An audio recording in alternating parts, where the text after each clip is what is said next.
J'ai commencé avec des bandes dessinées. À l'époque, j'achetais des bandes dessinées chrétiennes qui étaient vendues à Mediaspol, librairie Mediaspol de Kinshasa. Et il n'y a pas vraiment un seul livre qui m'a fait accrocher.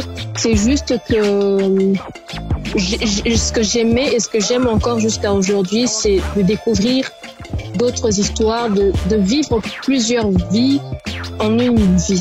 Donc, je n'ai qu'une vie, je suis là en ce moment, mais chaque fois que j'ouvre un roman, par exemple, je vis un peu la vie de ce personnage-là, j'entre dans son univers, et c'est ça qui m'attire vers les livres, en premier en tout cas.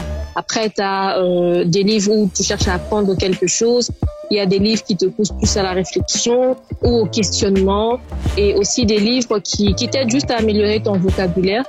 Et donc, je dirais que même pendant mon plus jeune âge, les livres m'ont aidé à m'évader, aussi à améliorer mon vocabulaire.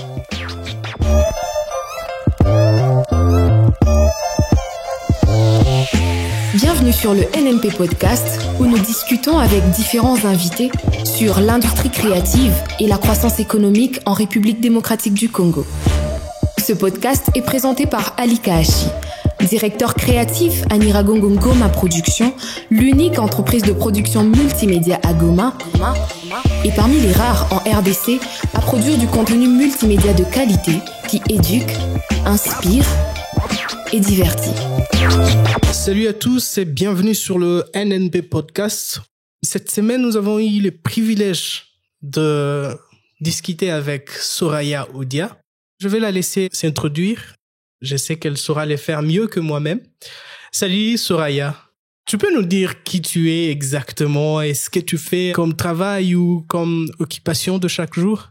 Alors, mon nom, c'est Soraya Odia. Je suis créatrice de contenu sur Internet. Donc, j'écris des billets de blog, je crée des vidéos, je publie des photos sur mon compte Instagram, qui est un bookstagram, donc je publie plus des livres. Et je publie des vidéos sur YouTube aussi, où je parle des livres. J'écris des articles aussi pour Abar et RDC, une communauté des blogueurs ici en RDC. J'ai un blog aussi sur mon blog RFI et un blog littéraire que je n'anime plus beaucoup, mais voilà un peu. Je suis une créatrice de contenu. Je publie des vidéos, des photos, des articles. Et aussi, je suis community manager. Donc, j'ai fait un stage professionnel en communication. Je m'occupe des réseaux sociaux des entreprises, parfois en freelance. Je suis slameuse. Donc, je fais du slam depuis 2017 et je suis activiste littéraire. Donc, je travaille pour la promotion de la littérature en RDC et pour faciliter l'accès aux livres à mes concitoyens. Donc, je suis membre de 2 associations littéraires ici en RDC, Femmes de lettres congolaises et Écrivains du Congo. Voilà en gros qui je suis. Ah, j'allais oublier. J'ai un diplôme de licence en économie rurale, environnement et gestion de projet. Voilà. Tout ça, c'est toi, Odia? Oui. Ça fait beaucoup. Pas du tout, c'est pas beaucoup. Pourtant, j'ai l'impression de ne pas faire trop de choses. Je continue à embrasser encore d'autres choses. En tout cas, pour moi, c'est beaucoup. Je ne sais pas si je saurais faire tout ça pour moi-même. C'est vraiment intéressant tout ce que tu fais. Je me demande comment tu es arrivé, où tu as commencé à faire tout ça. Si tu peux nous parler un peu de ton parcours, où est-ce que tu as étudié, où est-ce que tu as grandi, qu'est-ce qui t'a passionné pendant que tu étais encore une toute petite fille, jusqu'à ce que tu arrives à embrasser tout ce qui te passionne actuellement. Alors, moi, j'ai grandi un peu dans plusieurs villes de la RDC parce que mon père, il était souvent muté. Par exemple, j'ai été à Goma pendant quelques années. Quand j'étais encore petite, je devais avoir 7 ou 8 ans. Donc, lors de l'éruption volcanique, par exemple, en 2002, j'étais encore à Goma. Voilà. Ah bon? Tu étais là? Oui. Et après Goma, je suis venue à Kinshasa vers 2004. J'y ai vécu quelques temps. Ensuite, je suis allée à Mbuji-Mayi. Et à Mbuji-Mayi, j'y ai passé 3 ans. Ensuite, je suis rentrée ici à à Kinshasa depuis 2009. Ouais, depuis 2009 et j'y suis depuis. Donc voilà, ce qui me passionnait quand j'étais petite, depuis toute petite, on va dire que ce sont les livres qui me passionnent. J'ai commencé à lire quand j'étais en 3e primaire environ. J'ai commencé avec des bandes dessinées, après je suis passée au roman et voilà, c'est d'aussi loin que je me souvienne, la littérature a toujours été ma plus grande passion, même étant petite. Voilà. Où est-ce que j'ai étudié? À Goma, j'ai étudié complexe scolaire du Lac. Ici, à Kinshasa, quand je suis arrivée en 2004, j'ai étudié au lycée Madame de Sévigné à Bandal. Ensuite, à Mbujima, j'ai étudié au collège Saint-Léon. Quand je suis rentrée ici à Kinshasa, je suis allée étudier au complexe scolaire Monseigneur Moké et c'est là que j'ai obtenu mon diplôme d'État. Après, je suis allée à l'Université catholique du Congo où j'ai fait économie, puis filière économie rurale. Voilà.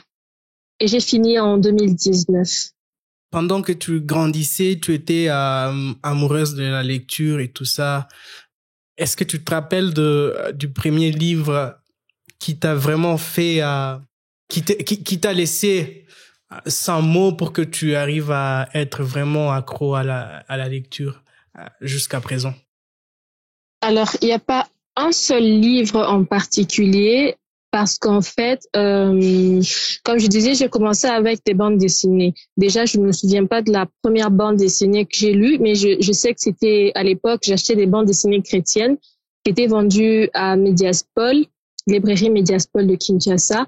Et il n'y a pas vraiment un seul livre qui m'a fait accrocher. C'est juste que ce que j'aimais et ce que j'aime encore jusqu'à aujourd'hui, c'est de découvrir d'autres histoires, de vivre plusieurs vies en une vie. Donc, je n'ai qu'une vie, je suis là en ce moment, mais chaque fois que j'ouvre un roman, par exemple, je vis un peu la vie de ce personnage-là, j'entre dans son univers, et c'est ça qui m'attire vers les livres, en premier en tout cas. Après, tu as des livres où tu cherches à apprendre quelque chose. Il y a des livres qui te poussent plus à la réflexion et ou au questionnement, et aussi des livres qui t'aident juste à améliorer ton vocabulaire. Et donc, je dirais que même pendant mon plus jeune âge, les livres m'ont aidé à m'évader, aussi à améliorer mon vocabulaire. Parmi les livres que tu as lus jusqu'à présent, c'est quoi les livres qui t'a un jour touché et que tu parviens à relire chaque fois que tu peux ou que tu as l'occasion? Il n'y a pas un seul livre qui a changé ma vie ou un seul livre que je relis tout le temps parce que les livres, c'est comme les films pour moi ou les chansons en fait parce que j'aime beaucoup le cinéma et la musique aussi. Alors, il y a il n'y a pas seulement un seul film ou une seule chanson qui m'a marqué et que j'écoute ou que je regarde souvent. C'est juste que il y en a plusieurs. Donc, dans le domaine littéraire, par exemple, on a le roman que je relis souvent chaque année. Il y a Une si longue lettre de Mariama Ba. C'est un roman que je trouve très intéressant. Ça a été bien écrit et le thème qui est traité est vraiment très intéressant. Je dirais pas que c'est forcément mon roman préféré, mais il se lit facilement, donc ça m'arrive de le lire chaque année. Et un autre roman que je relis chaque année, c'est Chaba 2, Les carnets de Mère Marie Gertrude, de l'écrivain congolais Valentin Yves Mudimbe. Ça aussi, c'est un roman qui se lit facilement. C'est des petits romans et j'aime l'histoire, j'aime la forme, j'aime l'écriture, la plume de ces auteurs. Et ça m'arrive de relire ces romans, pas forcément parce qu'ils m'ont bouleversée ou quoi que ce soit, parce que il y a beaucoup de romans qui ont soulevé en moi des questionnements très importants, comme un roman que je viens de lire récemment qui parlait de la révolution égyptienne, qui m'a poussé à me questionner sur notre part en tant que citoyen lésé. Parfois, il y a des conditions de vie qui ne sont pas bonnes, mais qu'est-ce qu'on fait? Bref, ça a emmené tout ce questionnement en moi et c'est un roman que je relirai bien. Donc voilà, je trouve des questions de réflexion très intéressantes dans différents romans, dans différents livres. si bien que je ne peux pas en choisir juste un seul. Alors, si on peut parler d'une manière vraiment personnelle, qu'est-ce que la lecture a transformé dans ta vie? Alors, la lecture m'a permis d'avoir une certaine ouverture d'esprit, surtout. Ça m'a permis du point de vue roman d'abord, les romans, beaucoup de romans, surtout les romans africains que je lis actuellement, me poussent à une certaine forme de questionnement. Voilà. Les romans que je lis en ce moment me poussent à une forme de remise en question de moi-même, parce qu'il y a dans la société des actes qu'on pose d'une manière automatique, que moi-même je pose sans m'arrêter un moment pour réfléchir. Donc il y a des romans qui, les livres en tout cas m'ont permis d'avoir ce recul, si on peut dire ça comme ça, et de ne pas juste vivre par automatisme. Il y a aussi des livres de développement personnel, par exemple, qui m'ont permis de comprendre certains comportements que moi j'avais et que d'autres avaient, parce que j'ai commencé à m'intéresser à ce genre de livres il y a quelques années, surtout des livres écrits par des psychothérapeutes. Et ce genre de livre permet en fait de se comprendre soi-même, de comprendre pourquoi on pose certains actes et de comprendre les réactions des autres en fait. Voilà, ça c'est ce que les livres m'ont apporté de très important dans ma vie. Outre le fait que dans mon enfance, comme je disais tout à l'heure, ça m'a surtout permis d'améliorer mon vocabulaire et comme j'écris moi-même aussi, lire, ça permet justement d'améliorer son propre style d'écriture aussi. Voilà. Ouverture au monde, améliorer le style d'écriture, améliorer le vocabulaire, mieux se connaître soi-même et mieux comprendre la société. Beaucoup de choses en tout cas. Vous écoutez le NNP Podcast. Il y a quelque chose qui s'est dit autour de la lecture en Afrique, au Congo, où on dit que si tu veux cacher quelqu'un l'argent, tu les mets dans un livre. Est-ce que tu peux confirmer cela ici au Congo, en Afrique, en général? Non, je ne peux pas confirmer ça. Je ne pense pas que ce soit vrai. Parce que c'est cette affirmation signifie aussi que les Africains ou les Congolais ne lisent pas justement. Ce qui n'est pas vrai, à mon sens. Ils lisent. Il y en a peut-être pas des masses, mais c'est pareil un peu partout, hein. En France aussi, le nombre de lecteurs baisse. Donc, on va pas dire qu'il y a plein de gens qui lisent, mais dire que les gens ne lisent pas, ce serait une aberration aussi. Voilà. Sûr, parce que moi-même, je lis aussi un peu. Pas vraiment beaucoup. Je disais il y a quelques jours à une personne pendant une conversation, je lui ai dit, je pense qu'il y a, pour tout être humain, il y a un livre sur Terre ou un genre littéraire qui lui convient. Il y a peut-être des gens qui n'ont pas forcément trouvé ou des gens qui s'efforcent à lire des livres de développement personnel qu'ils trouvent ennuyeux, mais ils s'efforcent parce que pour eux, c'est ça, lire. Moi, en tout cas, ça, ce n'est que mon avis. Lire, pour moi, ça peut aussi être lire des mangas. Parce qu'il y en a qui peuvent négliger ça, penser que c'est de la sous-lecture. Moi, je ne pense pas du tout. Voilà. Je pense que si les gens arrivent à trouver le genre littéraire qui leur convient, ouais, ils trouveraient plaisir à la lecture. Et puis, lire, ce n'est pas seulement lire des tonnes de livres. Tu peux en lire 5 en une année, tu as lu. Alors, dire que les Africains ou les Congolais ne lisent pas, c'est faux. Ok. Mais ce n'est pas une grande culture chez nous. Bon, je pense que tu en as fait ton combat parce qu'il n'y a pas plusieurs personnes qui lisent. Tu peux nous parler un peu des activités actuelles de ton combat par rapport à amener les gens à lire? Alors, tu as raison quand tu dis que c'est parce j'ai constaté qu'il y avait un manque quand j'en ai fait mon combat. Ça, c'est vrai. C'est parce que justement, j'ai trouvé qu'il y avait peu de gens qui avaient accès aux livres, en fait. Le gros problème, c'était parfois l'accès physique ou le fait qu'ils ne savent pas où est-ce qu'ils peuvent trouver certains livres. Ça, c'était un frein. Et moi, j'ai commencé mon combat par rapport à ça, permettre aux gens d'accéder aux livres. D'abord, j'ai pensé que donc j'analysais le problème pas à pas. D'abord, il y a eu un événement banal, on va dire, hein. C'est que ici à Kinshasa, il y a ce qu'on appelle Mikate à l'osso.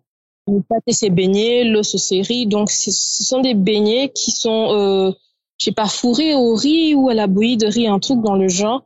Mais en tout cas, moi, j'avais jamais goûté ça. Et un jour, j'étais au marché avec ma tante qui me dit, est-ce que t'aimes ces beignets? Je lui ai dit, bah, je sais pas, j'ai jamais goûté. Bah, elle m'en a acheté, j'ai goûté, etc. Mais après, j'ai repensé à cette scène et je me suis dit, comment est-ce que j'ai fait le lien avec la lecture, justement. Je me suis dit, comment est-ce qu'on peut avancer que les Congolais n'aiment pas lire si on ne leur a pas fait goûter, justement, les livres ou toutes sortes de genres littéraires. Je me suis donné comme mission, du coup, d'amener les livres vers mes concitoyens. Et j'ai commencé par la création Déjà, j'ai commencé par publier certains livres que j'achetais sur Facebook. Je publiais, j'en parlais, j'ai trouvé tel livre, il a l'air intéressant, etc. Il y avait des gens qui s'y intéressaient. Après, je me suis dit, quand j'ai appris le blogging aussi, je me suis dit, je vais créer un blog littéraire où je vais commencer à parler des livres que j'ai lus, donner mon avis, donner un petit résumé, etc. C'est ce que j'ai fait. Mais j'ai constaté que j'étais en train de faire la promotion de la lecture, mais que je faisais ça en écrivant un article. Donc, je repoussais les gens à lire en leur poussant à lire. Donc, c'était un peu compliqué parce qu'ils ne me lisaient pas forcément du coup.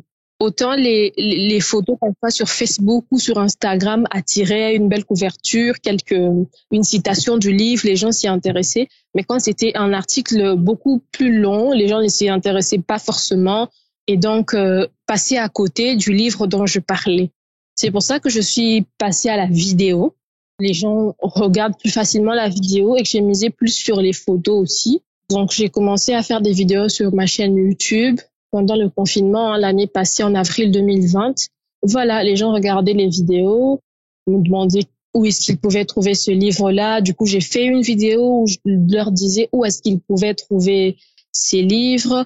Il y a certains titres qui ne sont pas disponibles en bibliothèque ou qui coûtent cher en librairie. Du coup, j'ai eu l'idée de créer une bibliothèque ambulante pour faire louer les livres de ma bibliothèque à moi. Parce que je prêtais mes livres aux gens. Parfois, quand j'en parlais sur ma chaîne ou quand je publiais une couverture, les gens me demandaient « Ah, mais où est-ce que je peux trouver ce roman ?» Je pouvais leur dire « Écoutez, je l'ai emprunté à la bibliothèque X ou Y ou je l'ai acheté à tel endroit. » Mais il y avait des livres justement qui n'étaient pas disponibles, que j'étais la seule à avoir. Et mes amis, certains collègues me demandaient de leur prêter des livres. Je prêtais des livres aux gens sans leur demander quoi que ce soit. Et pendant le confinement, tu sais, c'était la période où les idées foisonnaient de partout. Et là, j'ai eu l'idée, je me suis dit, ça pourrait me faire gagner de l'argent de faire louer mes livres. Au lieu de leur prêter ça gratuitement, je pourrais faire louer. Et pourquoi faire louer seulement à mes amis? Faire louer à un grand monde aussi. C'est ce que j'ai commencé à faire. Du coup, ça n'a pas tout de suite marché avec mes amis parce que pendant longtemps, ils les avaient gratuitement. Et là, tu leur dis non, faut payer maintenant. Ça a été compliqué avec mes amis en tout cas, mais j'ai pas pour autant arrêté de leur prêter. Avec eux, en tout cas, le commerce de ma bibliothèque n'a pas marché, mais j'ai eu d'autres abonnés à ma bibliothèque et ça a vraiment bien pris, surtout que j'en avais parlé sur Twitter. Et après, tu sais, Twitter, la viralité, c'est un enclin d'œil, donc les gens ont partagé, les gens ont retweeté et j'ai eu pas mal d'abonnés. À un moment, j'étais un peu lassée, on va dire, donc j'ai ralenti les activités. En ce moment, par exemple, j'ai plus beaucoup d'abonnés, mais j'ai décidé moi-même de ralentir aussi, de faire c'est pas vraiment une pause puisqu'il y en a qui prennent encore des abonnements, mais je n'y mets plus autant d'ardeur qu'au début parce que j'essaie justement de tout structurer parce qu'à la base c'était un truc vas-y je le fais je vois ce que ça donne. Maintenant que je vois que ça peut porter, je m'assois pour réfléchir à la meilleure manière de faire ça. Pourquoi c'est important pour toi de mener ces combats? C'est important pour moi parce que c'est ma passion. J'ai envie de partager ma passion, mais aussi c'est important pour moi parce que je considère un peu la littérature, la lecture comme un divertissement. Bien sûr, on peut aussi apprendre. Souvent, je disais, je ne lis pas pour apprendre parce que c'est vrai. Quand j'ouvre, surtout que je lis surtout les romans, quand j'ouvre un roman, c'est pas forcément pour apprendre un truc. Il arrive que j'apprenne un truc sur la révolution égyptienne, mais c'est par accident. Que j'apprenne un truc sur les coutumes du Nigeria, mais c'est par accident, on va dire. C'était pas mon but premier quand j'ouvrais le livre. Donc, c'est plus pour moi un divertissement.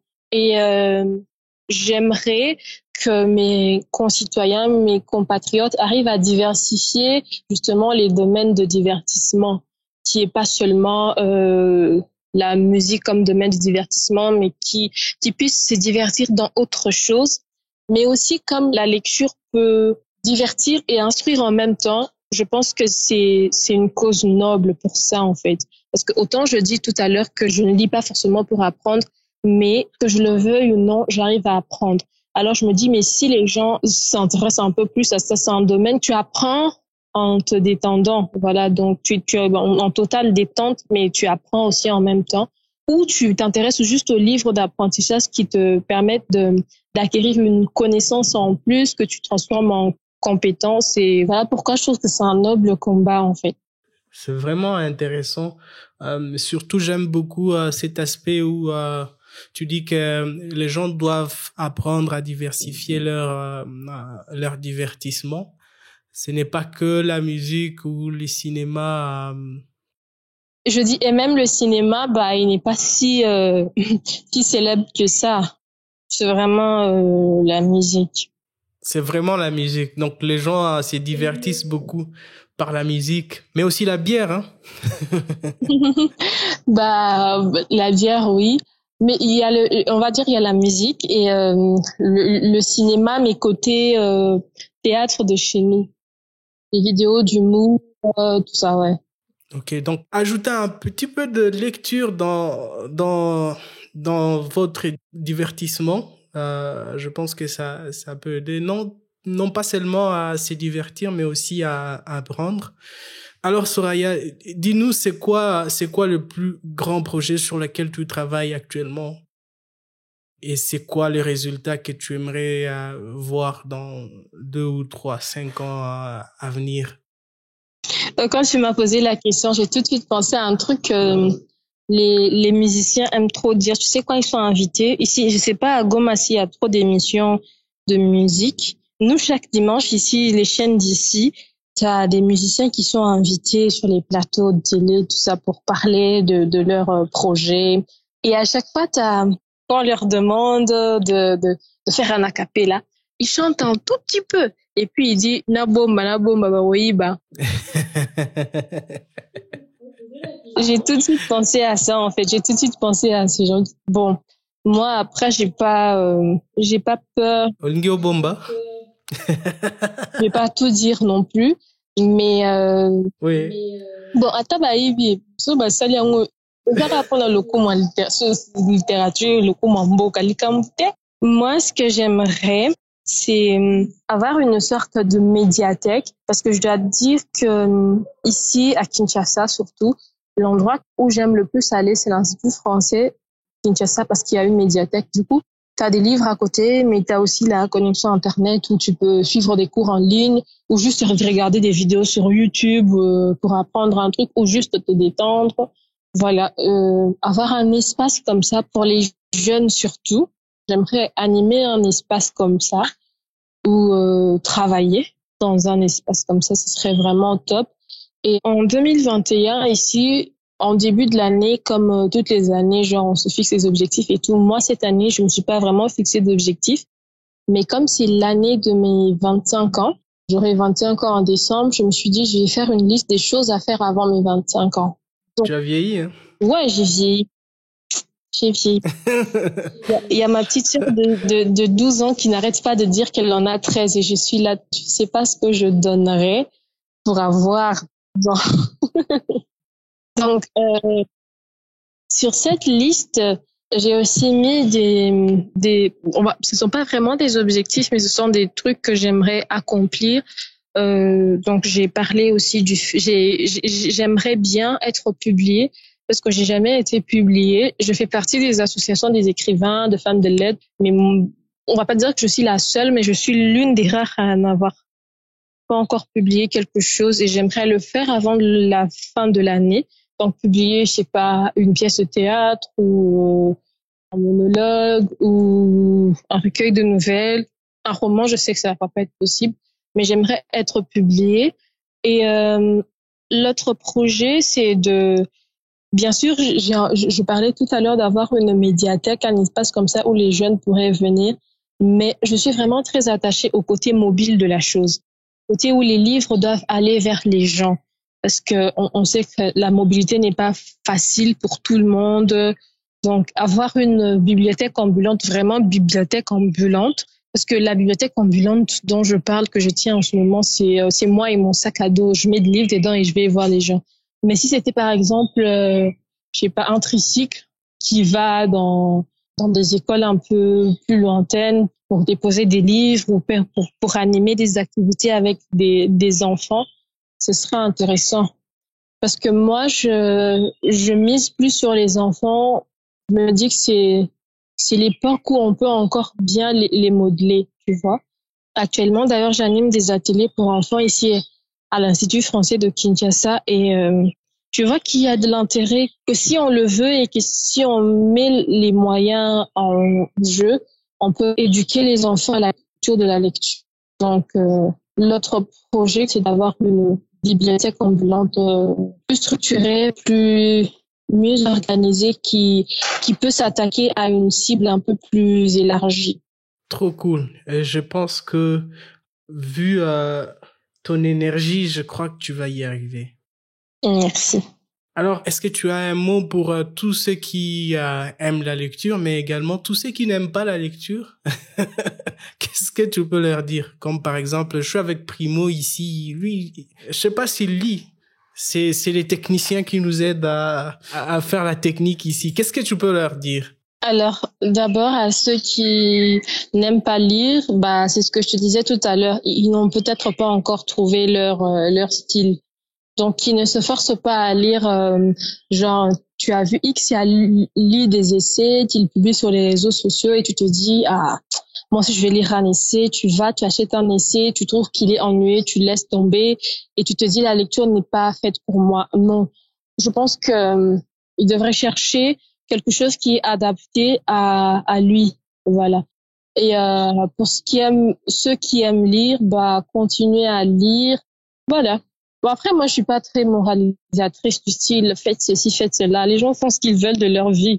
J'explique juste mon expérience avec la lecture. Après, ils voient si c'est tentant ou pas, tu vois. Vous écoutez le NNP Podcast. S'il y a un livre que tu aimerais me recommander, moi, personnellement, bon, bien sûr, à tout le monde qui aimerait lire ces livres que tu vas me recommander, ce serait quel livre? Je vais me répéter encore pour dire, je peux pas recommander un même livre à tout le monde. Mais bon, il y a des livres qui sont intéressants, qui peuvent plaire à tout le monde. Mais si je dois te recommander à toi un livre, je te dirais, est-ce que tu lis souvent déjà? Oui, un peu. Une fois par mois, une fois par semaine, une fois tous les 2 mois? Une fois tous les 6 mois. Et quand ça t'arrive, qu'est-ce que tu lis une fois tous les 6 mois? J'aime bien lire sur l'entrepreneuriat, le business et tout. Je pense que c'est ce qui m'intéresse beaucoup plus. Ouais. Alors moi, c'est pas un domaine qui m'intéresse beaucoup, même si parfois on est un peu obligé par moment. Donc du coup, je ne lis pas beaucoup de livres de ce domaine. Mais tu vois, comme tu me dis maintenant, l'entrepreneuriat, je sais que il y a une maison d'édition qui s'appelle Nouveaux Horizons et eux rééditent des livres vraiment célèbres qui parlent d'entrepreneuriat, de marketing, de leadership. Ils rééditent un prix plus bas pour venir les vendre ici en Afrique, donc favoriser l'accès aux livres justement. Et ils ont des très bons livres en ce qui concerne l'entrepreneuriat. Et tu peux avoir accès à leurs livres sans beaucoup dépenser parce que il y a une bibliothèque numérique, YouScribe. L'abonnement n'est pas très cher. Il y a un abonnement par semaine, un abonnement par mois. Et sur cette plateforme, tu vas trouver des livres Nouveaux Horizons.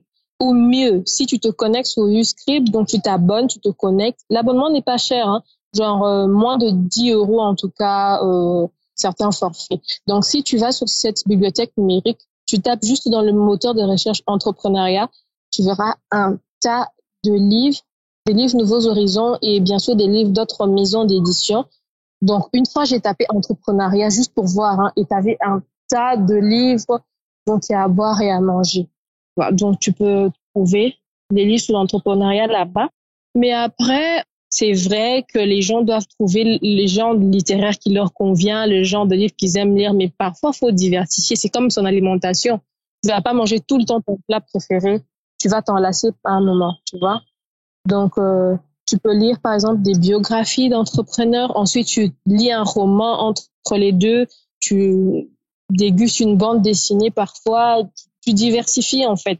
En tout cas, Soraya est une très grande ressource en matière de littérature, en matière de lecture. Si vous avez des questions sur des livres, sur tout ce qui concerne la lecture, je pense que Soraya est une bonne personne pour adresser ces questions. Bon, je sais pas si elle permet aussi que les gens la contactent pour ce genre de questions en matière de lecture. Est-ce que tu permets, Soraya, que les gens te contactent pour ça? Bah ouais, sur les réseaux sociaux, les gens ne m'écrivent que pour ça souvent d'ailleurs. Bon, ils m'écrivent aussi pour autre chose, mais c'est souvent pour est-ce que je peux trouver X livres. Bon, il y a des livres où je ne sais pas, je sais pas où les trouver, mais oui, je suis accessible. Je suis sur Facebook, je suis sur Instagram, Twitter, LinkedIn et TikTok aussi, mais bon là-bas c'est pas intéressant de. Dis-moi, qu'est-ce que tu fais sur TikTok? Sur TikTok, je regarde des vidéos. Moi-même, je n'en poste. Je pensais que toi aussi, tu postais. Je m'étais dit, je vais poster des vidéos sur TikTok parce que depuis un moment, il y a un mouvement qui prend de l'ampleur. Ça a commencé aux États-Unis, comme souvent. On appelle ça des BookTok. Donc, ce sont des TikTokers qui délivrent, comme il y a des bookstagrammeurs sur Instagram, des Instagrammeurs qui ne parlent que des livres comme moi et les autres, tout un réseau. Donc, maintenant, il y en a sur TikTok aussi. Du coup, je regarde parfois des BookTok, je regarde des vidéos drôles, je regarde des vidéos, des astuces, tout ça. Voilà, je regarde plus des vidéos que je n'en produis moi-même. Je n'en produis pas du tout. En tout cas, moi, je suis un spectateur qu'un producteur sur TikTok. J'aime bien voir les gens, c'est très moussé, c'est tout ce qui m'intéresse. Bah ouais, moi aussi, ce qui m'intéresse, c'est regarder ce qu'ils font là-bas. Mais après, c'est addictif, hein. Quand tu y vas pour quelques minutes, tu ne fais que scroller et tu restes là-bas. Et surtout, Elia Kamega, donc je vais désinstaller un moment. Voilà. Je pense qu'on a fini. Je pourrais t'appeler prochainement pour qu'on parle du slam. Tu as déjà quelques slams enregistrés sur les plateformes comme Facebook ou YouTube? Il y a une vidéo, quelques vidéos où je suis en train de slammer sur scène. Mais sur YouTube, par exemple, c'est lors du concert des mots. Du coup, ils ont publié ça sur la chaîne YouTube du concert des mots, justement. C'est des vidéos où je suis sur scène. Et la vidéo qui traîne sur Facebook, c'est une vidéo que quelqu'un avait filmée pendant que j'étais sur scène. Après, de mon côté, il n'y a pas vraiment de vidéo officielle que moi-même j'ai publiée. Je n'ai pas de compte sur YouTube, par exemple, il n'y a pas un compte majuscule slameuse, c'est plus mon booktube. Donc voilà, je vais enregistrer en studio. C'était sur ma liste des choses à faire avant mes 25 ans. Mais là, comme je suis un peu flemmarde parfois, bref, peut-être que je le ferai avant la fin de l'année. C'est quoi les thèmes que tu développes souvent en termes de slam? De quoi tu parles souvent? Alors, en termes de slam, et même pas seulement le slam dans mon écriture, parce que bon, j'écris moi-même mes textes avant de passer sur scène et même les nouvelles que j'écris. Les thèmes que j'ai pas un seul thème de prédilection, mais mes textes sont issus parfois de mon introspection. Je regarde ma vie, je regarde les expériences de ma vie et ça m'inspire pour écrire. Par exemple, j'ai un texte qui s'appelle Autopsie d'une relation. C'est un texte où je parle des ex. Allez-y. Lâchez un morceau, s'il te plaît. Non, s'il te plaît. J'ai pas en tête. Tu n'as pas ça en tête? Après, moi, je vais fouiller dans ma mémoire quand j'ai besoin de le faire sur scène, parce que avec toutes les choses que j'ai à retenir, des romans que j'ai lus, il y a des trucs que je retiens pas. Je ménage un peu ma mémoire. Soraya, ne fût-ce que 2 mots, tu n'as pas. Non, j'en ai pas, sérieux. Mais le slam est disponible sur YouTube. Ça va me rapporter des vues, que les gens aillent voir ma vidéo. Qu'ils aillent juste taper Autopsie d'une relation, Soraya Odia, et ils vont voir. D'accord. Non, je vais retenir le souffle. Je vais aller voir sur YouTube. Donc, faites comme moi. Allez sur YouTube. Regardez ce que Soraya fait en termes de slam. Ce que je peux vous dire aussi, c'est que... Allez-y. Ah ouais, je disais, pour les thèmes, à part ce genre de thèmes assez intimistes, Il y a aussi des textes qui sont issus de mon observation de la société. Il y a un texte que j'ai écrit sur la condition de la femme, ça s'appelle Mojinga. Et un autre texte que j'ai écrit sur la ville de Kinshasa, c'est en lingala, c'est Kinekoma Kinin. Voilà, donc ça peut partir de l'introspection ou de l'observation de la société. Kinekoma Kinin, ça veut dire... J'aime bien ces titres-là. Ouais, Kinekoma Kinin, bololo wapi, mingai. Bololo grave. Donc, c'est la souffrance, quoi. Une galère. Ah, ok, je vois. Ah, en tout cas, il faut que tu sortes l'islam, sinon nous on attend toujours. Je vais sortir l'islam et je viendrai vers vous pour me soutenir. En tout cas, n'hésite pas. Merci. Alors, je pense que ça sera la fin pour nous. Merci de nous avoir accordé ces temps. Je sais que tu es une personne tellement sollicitée avec beaucoup d'activités, mais tu as quand même pris ces temps de discuter, de partager ton expérience avec nous, avec notre audience. Nous en sommes vraiment reconnaissants et nous te souhaitons tous les succès possibles pour ce que tu fais déjà très bien. Et je pense qu'on aura l'occasion de discuter davantage sur d'autres sujets à venir. Merci beaucoup de m'avoir invité. C'est un honneur, surtout de voir que je me nationalise. Je deviens quand même une star aussi, c'est bien. Merci beaucoup. Welcome to the new world of audio production in Goma City. Goma Production. We are a path to your business success. Alors, ce que je vais signaler, c'est que Soraya a une chaîne YouTube où il parle des livres. C'est une chaîne qui m'a personnellement inspiré, où tu essaies d'avoir les résumés de quelques histoires africaines, et plusieurs autres histoires de héros africains congolais que peut-être personne n'a jamais entendu parler. Et moi, j'étais vraiment amusé à écouter ces histoires-là qu'elle essaye de résumer en quelques minutes.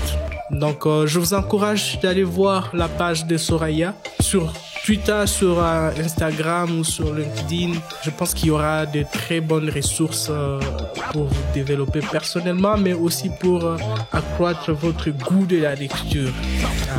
Donc, à bientôt Soraya et salut à tout le monde. N'hésitez pas à vous abonner, à partager cet épisode du NNP Podcast. Surtout, n'oubliez pas, après avoir vous abonné, d'activer la cloche des notifications pour ne pas rater les prochains épisodes du NNP Podcast. Salut à tout le monde et à la prochaine.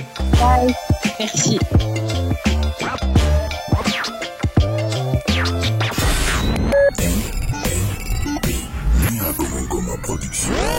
Joignez-nous pour vos productions audiovisuelles et de qualité.